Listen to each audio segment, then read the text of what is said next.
Hi అండి. Welcome to my channel Bhagyalakshmi పచ్చ. ఎలా ఉన్నారు? బాగున్నారా? నేను కూడా చాలా బాగున్నాను. ఇదైతే సాయంత్రం వీడియో అండి. డాబా మీద బట్టలు ఆరేసాను కదా, ఇంకా బట్టలు తీయటానికైతే డాబా మీదకి వెళ్తున్నాను. అప్పుడే సాయంత్రం కసువులు కూడా ఊడుస్తున్నారు. సాయంత్రం 4 దాటిందంటే చాలండి, అందరూ ఇంక ఇళ్ళ ముందు కసువులు ఊడ్చుకుంటారు. మళ్ళీ చీకటి పడే లోపే కసువు ఊడవాలంట. చీకటి పడ్డ తర్వాత కసువు ఊడవకూడదు. అందుకనే 4 నుంచి 6 లోపే కసువు ఊడుస్తారు. తర్వాత మళ్ళీ 7 దాటిన తర్వాత ఊడ్చుకోవచ్చంట. మన సంధ్యవేళ అంటారు చూడండి, ఇంకా మనం లైట్లు వేసే టయాన ఆ టయానైతే కసువులు ఊడవకూడదంట. ఇంకా పల్లెటూరులో అదొక సెంటిమెంట్. పల్లెటూరులో కాదులేండి, సిటీలో కూడా అందరూ ఇలాగనే ఎక్కువ శాతం పాటిస్తూ ఉంటారు. లైట్లు వేయబోయే ముందు, లైట్లు వేసిన తర్వాత అలా కసువు ఊడవకూడదంట. డాబా మీద బట్టలు ఆరేసాక ఇంకా బట్టలు తీయటానికైతే వచ్చాను. అప్పుడే చూడండి చీకటి చీకటిగా ఉంది. సూర్యుడు అప్పుడే ఎర్రగా కూడా వచ్చేసాడు. 6 కాకతలకే చీకటి పడిపోతుంది. బట్టల కింద ఆరేసాను అనుకోండి, అస్సలు ఆరట్లేదు, చల్లగా ఉంటున్నాయి. అందుకే డాబా మీద ఆరేస్తున్నాను. ఈ తీగ కూడా సరిగ్గా లేదు. చిన్న చిన్న బట్టలు ఆరేస్తేనే తీగ కిందకు వచ్చేస్తుంది. మేము ఈ బొంగులు పెట్టాం కదండి ఇక్కడ కట్టెలాగా, అవి పెద్దవి పెడితే తీగ అనేది బాగా పెద్ద తీగ కట్టుకోవచ్చు. ఇంకప్పుడు పెద్ద బట్టలు కూడా ఆరేసుకోవచ్చు. పాత డాబా కాబట్టి ఇలా బొంగుల్లాగా బాది తీగలు కడుతున్నాం. ఇప్పుడు కొత్తగా కట్టించుకునే వాళ్ళైతే ఒక కడ్డీలాగా పెట్టించుకొని 4-5 లైన్లుగా తీగలు అవి వేస్తున్నారు. అలా వేసుకున్నామంటే ఎన్ని బట్టలైనా ఆరేసుకోవచ్చు. మాకైతే మాత్రం కొంచెం బట్టలు ఆరేసుకోవడానికి ఇబ్బందిగానే ఉంటుంది. మందంగా ఉన్న బట్టల వాటికి డాబా మీద ఆరేసాను. పల్చగా ఉంటే చూడండి చీరలు అలాంటివి అయితేనేమో కిందే ఆరేసాను. నవీన్ అయితే స్కూల్ నుంచి వచ్చాడు. వాడికైతే స్నాక్స్గా ఇంకా ఒక దోశ పోసిస్తున్నాను. దోశల పిండి ఉదయం పోయంగా కొంచెం మిగిలింది. ఇంకా సాయంత్రం వీడికైతే దోశలు పోస్తున్నాను. ఉదయం టిఫిన్ దోశలే, సాయంత్రం కూడా దోశలే. పిల్లలకి దోశలు ఎన్నిసార్లు పోసి పెట్టినా తింటానే ఉంటారండి. వాళ్ళకి మాత్రం బోరు కొట్టవు. మనకైతే 1-2 రోజులు దోశలు తినంగానే బోరు కొట్టినట్టుండి మళ్ళీ వేరే టిఫిన్ ఏదో ఒకటి తిందాం అనిపించింది. పిల్లలకు మాత్రం అలా కాదు. ఎందుకనో దోశలంటే అంత ఇష్టం పిల్లలకి. దోశలన్నా పూరీలన్నా రోజు చేసి పెట్టినా సరే తింటారు. చట్నీ అయితే లేదు, ఇంకా లైట్గా కారం అయితే వేసిచ్చాను. ఉదయం కూర అయితే ముద్దపప్పు చేశాను. ఇంకెప్పుడైతే సాంబార్ పెట్టాలి. ముద్దపప్పు వండినప్పుడల్లా పొద్దున పూటేమో ఇంక పప్పు అలాగనే ఉంచుతాను. సాయంత్రం ఏమో చారు పెడతాను. పప్పు పచ్చడి కాంబినేషన్ ఏదైనా తింటే చాలా బాగుంటుంది. రోజు కూరలు తిని తిని బోరు కొట్టినప్పుడు అప్పుడప్పుడు ఇలా చేసుకొని తింటే సూపర్గా ఉంటుంది. పప్పు ఆవకాయ పచ్చడి కానీ, ఉసిరికాయ పచ్చడి కానీ, పప్పులో ఏ పచ్చడి కాంబినేషన్ అయినా కానీ సూపర్గా ఉంటుంది. ఇంక ఇప్పుడు చారు పెట్టబోతున్నా కదా, అందుకనే పప్పు అయితే మిక్సీకి వేసాను. పప్పు బాగా మెత్తగా ఉడకలేదు, పలుకులు పలుకులుగా ఉంది. పప్పు ఎక్కువసేపు నానబెట్టలేదు. ఒక 10 నిమిషాలు, పావుగంట కూడా నానబెట్టలేదు. అందుకనే పప్పు బాగా నానక సరిగ్గా ఉడకలేదు. పిల్లలు స్కూల్ అయ్యి హడావుడి అయిపోయి పప్పు అనేది ఎక్కువసేపు నానబెట్టలా. అందుకే పప్పు సరిగ్గా ఉడకలా. ఇంకా చారు పెట్టేటప్పుడు మాత్రం తప్పనిసరిగా పప్పు మిక్సీకి వేయాల్సిందే. మిక్సీకి వేస్తే పప్పు అనేది పలుకులు లేకుండా ఉండిద్ది. పప్పు పలుకులు పలుకులుగా ఉండి చారు పెట్టామనుకోండి, పప్పు అడుక్కొస్తాయి కదా, అప్పుడు ఆ పలుకులు అనేవి పిల్లలు తినక వేస్ట్గా పారబోయాల్సి వచ్చింది. అందుకని ఇలా మిక్సీకి వేసి పెట్టానంటే మాత్రం చారు అనేది లాస్ట్కి వచ్చినా సరే పిల్లలు పారబోయకుండా ఇష్టంగా తింటారు.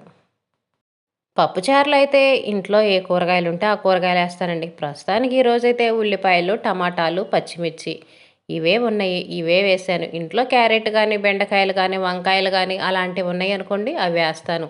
అవి వేసినా మా ఇంట్లో వాళ్ళు ఎవరు తినరులేండి. అవి తినాల్సింది నేనే. పిల్లలైతే ఉల్లిపాయలు కూడా తినరు. ఉట్టి చారే పోసుకొని తింటారు. ఇంకా నేనైతే మాత్రం ఈ ముక్కలు వేసుకొని తింటాను. కూర చారు పెట్టాను కాబట్టి ఇంకా 1-2 రోజులు ఏ ఇబ్బంది ఉండదు. పిల్లలు టిఫిన్‌గా అదే తింటారు. ఇంకా కూరకి చారే కాబట్టి పిల్లలతో మాత్రం ఎటువంటి ప్రాబ్లమ్ ఉండదు.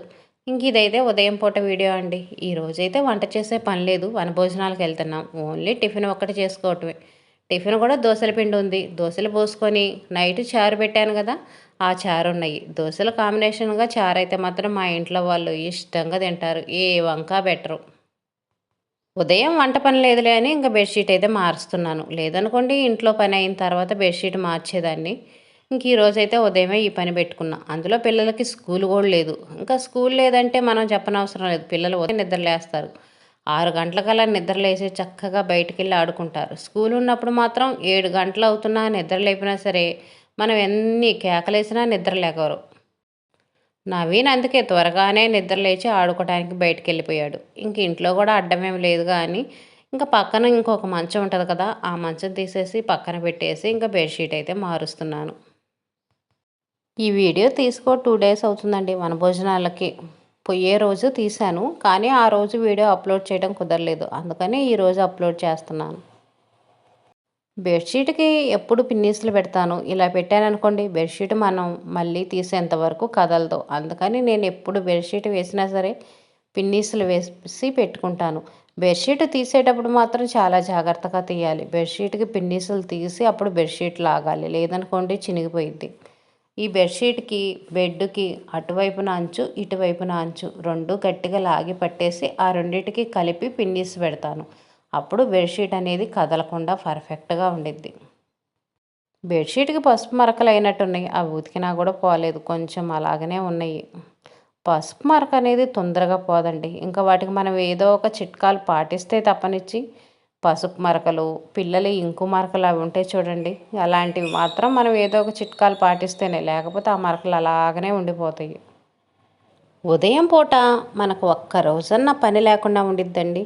వంట చేసే పని లేకపోయినా సరే ఏదో ఒక పని ఉంటానే ఉంటుందండి. అంట్లు కడిగేసుకోవాలా, బట్టలు ఉతికేసుకోవాలా, ఇలాంటి క్లీనింగ్ పనులు చేసుకోవాలా, టిఫిన్ చేసుకోవాలా, టిఫిన్ చేసినా చేయకపోయినా సరే ఈ పనులు మాత్రం ఉంటాయి. ఒక్క రోజన్నా మనం ఖాళీగా ఉండము, రెస్ట్ తీసుకున్న రోజులు ఉండనే ఉండవు. అలాంటి రోజు ఒక రోజన్నా వచ్చిద్దంటారా? రానే రాదు. మనకు ఒంట్లో హెల్త్ బాగలేనప్పుడు కూడా మనకు పనులు తప్పవు. ఇంకా మామూలుగా ఇలాంటి రోజులు పనులు లేకుండా ఉంటాయా? అవన్నీ మన ఆశేనండి. అవన్నీ జరగను కూడా జరగవు. బట్టలన్నీ నానబెట్టేశాను. బెడ్షీట్ ఇందాక తీసాను కదా, బెడ్షీటు కొన్ని దిండు గలీబులు ఉంటే అవి నానబెట్టాను. మనకు ఉదయం పూట పని తక్కువగా ఉన్నప్పుడు ఇలాంటి పనులు పెట్టుకుంటూ ఉంటాము. కానీ మనం ఖాళీగా ఉండము, రెస్ట్ అనేది తీసుకోము. బ్రష్ అయితే పాతదైపోయింది. ఇంకా మామూలుగా నార్మల్ రోజువారీ బట్టలు ఉంటాయి చూడండి, అవైతే ఉతికేసాను ఈ బ్రష్ తోటి. కానీ బెడ్షీట్ ఉతకాలంటే కొంచెం కష్టంగా ఉంది. ఇంకా ఇది పాతదైపోయిందిలే అని దీన్ని తీసేసి కొత్త బ్రష్ అయితే తీసుకొచ్చాను. బ్రష్ పాతదైపోతుంది, ఇంక ఇది పనికిరాదు తీసేయాల్సి వచ్చింది అనుకున్నప్పుడు కొత్తవి తీసుకొస్తాను. బ్రష్ అనే కాదండి, ఏ వస్తువైనా చీపుర్లైనా ఏయైనా మనకి రోజువారీ వాడుకునే వస్తువులు ఉంటాయి కదా, ఇంక ఇవి పాడైపోతున్నాయి పనికిరావు అనుకున్నప్పుడు ఇంకెప్పుడన్నా టౌన్కి వెళ్ళినప్పుడు ఇంకా అవి కొత్తవి తెచ్చి పెట్టుకుంటాను. అవి పనికి రాకుండా తీసి పడేస్తాం కదా, ఇంకా అలాంటప్పుడు మళ్ళీ కొత్తవి తీసి వాడుతూ ఉంటాను. ఒక్కోసారి మనం బట్టలు ఉతికేటప్పుడైనా ఇల్లు ఊడ్చేటప్పుడైనా సడన్గా అవి ఇరిగిపోవటము ఇంకా అలా పాడైపోతూ ఉంటాయి. ఇంకా అలాంటప్పుడు మనకి కావాలంటే రావు కదా, అందుకనే ముందే మనం తీసుకొచ్చి ఇంట్లో పెట్టుకున్నాం అనుకోండి, మనకు అవసరమైనప్పుడు తీసుకొని వాడుకోవచ్చు. బట్టలు అయితే మొత్తం ఉతికేసాను. ఉతికేసి డాబా మీద ఆరేసాను. డాబా మీద ఆరేసాను అనుకోండి బట్టలు త్వరగా ఆరిపోతాయి. ఇంక ఇదిగోండి ఇల్లు అయితే ఊడవటానికి వచ్చేసాను. వంటగది అయితే ఊడ్చాను. వంటగది ఊడ్చిన తర్వాత ఈ గది ఊడుస్తున్నాను. అస్సలు ఈ గది అన్నీ అడ్డమేనండి ఇల్లు ఊడవాలంటే. ఒక పక్కన కుర్చీలు, ఒక పక్కన మంచం, ఇటువైపునే ఇంకో మంచం నిలబెట్టి ఉంచాను చూడండి. ఇలా ఉంది పరిస్థితి. ఇప్పుడు ఇవన్నీ తీసి పక్కకు పెట్టేసి ఇల్లు ఊడ్చుకుంటా రావాలి. ఇంకా ఈ మంచాల కింద పిల్లల బ్యాగులు, పుస్తకాలని మంచం కింద కొన్ని ఉంటాయి. ఈ టేబుల్ ఫ్యాన్ అయితే మేము అసలు వాడను కూడా వాడట్లేదండి, పాత ఫ్యాను. అయినా కానీ ఇంక ఇది తీసి దాని కింద కసువు అదంతా ఊడుస్తూ ఉంటాను. అలాగే ఉంచామనుకోండి ఆ ఫ్యాన్ అడుగున ఎంత దుమ్ముండిద్దో, అది కూడా ఉండలు ఉండలుగా ఉంటుంది, అంత డస్ట్ అనేది ఉంటుంది. ఇంకా అందుకని ఏ వస్తువు కింద ఉన్నా సరే ఆ వస్తువు తీసి పక్కన పెట్టి ఇల్లు అనేది నీట్గా ఊడ్చుకుంటూ వస్తాను. చిన్న ఇల్లులు పని తక్కువగా ఉండిద్ది.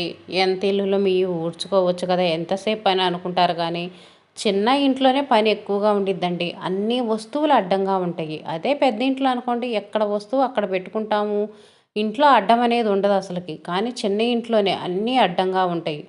బెడ్షీట్ తీసాను కదా, అందుకని దుమ్ము ఎక్కువగా వచ్చింది. బెడ్షీట్ మార్చిన రోజు మాత్రం దుమ్ము చాలా ఉండిద్దండి.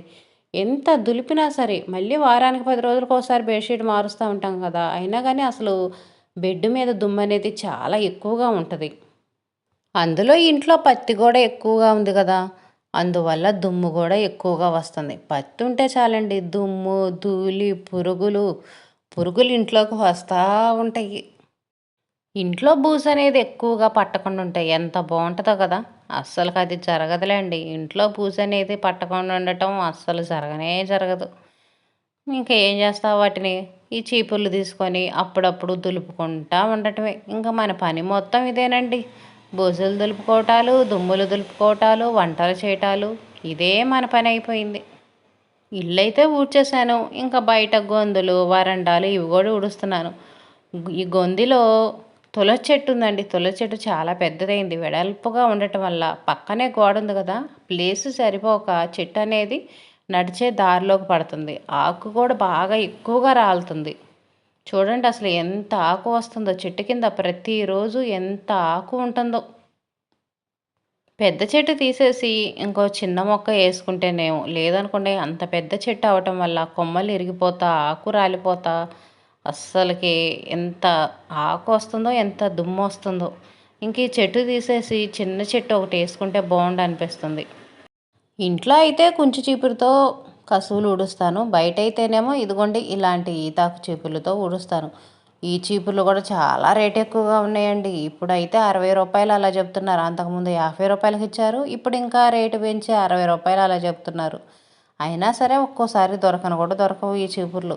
కానీ బయట ఊడ్చుకోవడానికైతే ఈ చీపుర్లు బాగుంటాయండి. కుంచి చీపుర్లు అనుకోండి త్వరగా పాడైపోతాయి. మళ్ళీ ఇలా మట్టిలో ఊడ్చిన చీపుర్లు ఇంట్లో ఉడవాలంటేనే ఉడవాలనిపించదు. ఆ మట్టి అంతా ఇంట్లో రాలిద్ది. అందుకనే బయట సపరేట్గా ఇలాంటి చీపుర్లు పెట్టుకుంటాను. ఇలా గొంతుల్లోనే కాదండి, గోడల మీద కూడా ఎంత దుమ్ము ఉంటుందో. గోడల మీద దుమ్ము అది ఊడవాలన్నా కుంచి చీపురి త్వరగా పాడైపోయిద్ది. అందుకనే ఇలాంటి చీపుర్లు వాడుకుంటాను. అందులో మా ఇల్లు రోడ్డుకు పక్కనే ఉంటుంది కాబట్టి ఎంత డస్ట్ ఉంటుందో. గోడల మీద మరీ ఎక్కువగా ఉంటుందండి. తెల్లగా పేరుకొని ఉంటుంది.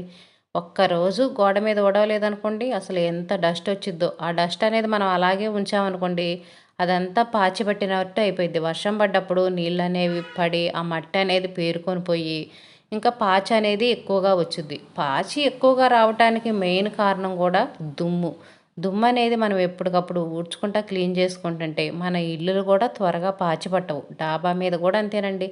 డాబా మీద కూడా అప్పుడప్పుడు 15 రోజులకు ఒక్కసారి, నెలకొక్కసారి మనం నీట్గా ఊడుస్తూ ఉన్నామనుకోండి డాబాలు కూడా త్వరగా పాచి పట్టవు.